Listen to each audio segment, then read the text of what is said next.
Yes, there is such a thing as objective truth, and yes, there are such things as facts. Still, a lot of the news we read today reads a bit like my fact versus your fact, or our truth versus their truth. Why is that? And what can we do about it? That's the focus on Media Buddhi today. Hi, I'm HR Venkatesh.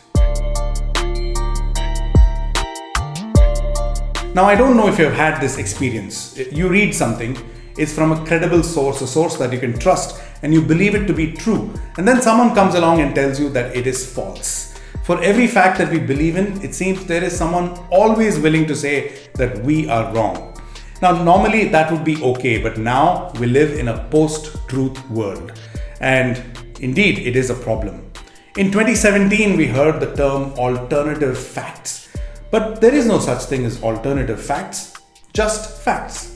Today, what's happening is that it's not the side of the people who have facts or the truth on their side who are actually believed. No, it's actually the people who have the biggest loudspeaker who are believed because they can outshout everybody else.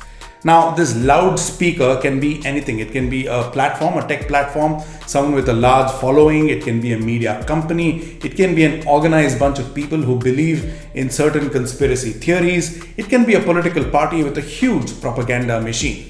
Now, in such a situation, every single fact can become a shooting match between our facts versus their facts. And here's the danger: when people can no longer agree on a set of facts, they can no longer have a consensus on anything. And when there is no consensus, bad things can happen. Now, here's a list of things that have broken down, at least partly because of a lack of consensus. The way we assess the suitability of a political party or a candidate, the way that complex numbers like GDP is calculated, the idea that all human beings ought to be treated equally, the idea that institutions are worth preserving, such as the independence of the press and the independence of the judiciary, and the notion of what is right and what is wrong. When you question facts, these things can also be harmed. Put in a different way, it's the same old divide and rule concept that we associate with British India, and the divide and rule happens because of false facts, and the people who are dividing us are our own people. Now, if a political party finds a set of facts inconvenient, they can just outshout those facts with lies. They can simply drown out the facts. That's the situation. And also the merchants of fake news, they find it easy to divide us and confuse us by calling into question some very simple and widely accepted facts. Now, I'll get into some strategies to cope with this, but let me also state another important aspect of this. There is a difference between facts and truth. The truth is larger and can contain many facts. It can also contain a little bit of interpretation. The truth is also subjective. For example, this book, The Death of Truth, it's a fact that it's a book. It was published in 2018, and that's a fact as well. But what this book means for me and somebody else, that could be subjective.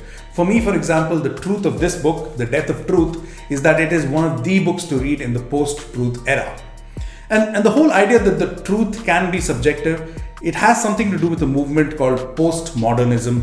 And we're not going to get into it, but the author of this book, The Death of Truth, says that postmodernist arguments deny an objective reality existing independently from human perception.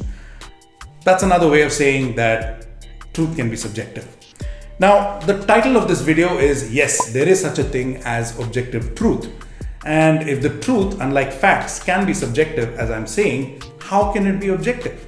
Let's illustrate this with an example. On the 6th of August 1945, the United States dropped an atomic bomb on Hiroshima, which is a Japanese city. And at that point in time, people did not really know the horrors of nuclear bombs and the horrors of radiation. And 3 days later, on the 9th of August, they dropped another bomb on Nagasaki. Now, the United States made sure that nobody knew what was going on in these two cities. They cut off all access, and they also cut off information flow. Yes, they did bring in a few journalists, but those journalists were told what to say, and they were in the pocket of the government of the United States. Now, one general said that dying from radiation is a very pleasant way to die.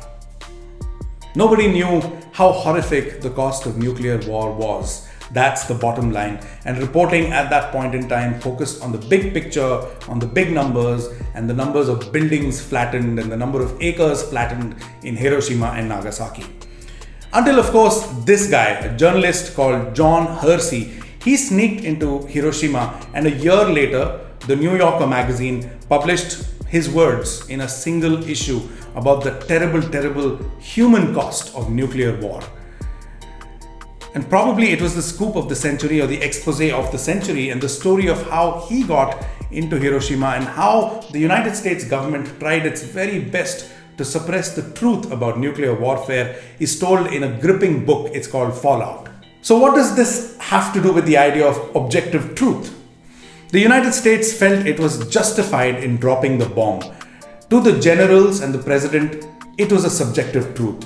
The objective truth was that nuclear warfare was horrible on the victims and it had the capacity to end civilizations. The world knew, thanks to this reporting, that nuclear warfare and nuclear bombs had to be avoided at all costs. Now, just like the nuclear bomb, there are many such contentious questions in each country, and for each of these, there will be an objective truth, a bunch of facts, and then subjective truths that people will use to justify what is happening. So what can we do?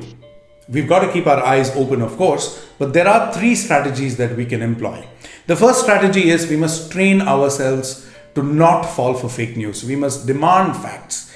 This training does not happen overnight. It can take days, it can take weeks. It takes us some time to understand the complex information ecosystem. We can also read books like Factfulness by Hans Rosling, or simply Google Factfulness on YouTube. The second thing we can do is we can train our children to be critical thinkers. We can start early as 8 years or even younger. And third, we must find a way to support independent journalism. The idea, of course, is that we must not be divided into supporting our facts versus their facts, or our truth versus their truth. Facts are facts. Collect enough of them and we'll get to the objective truth. This is crucial for our mental health, and it's also crucial for our democracy. Thanks for watching. We'll see you next week.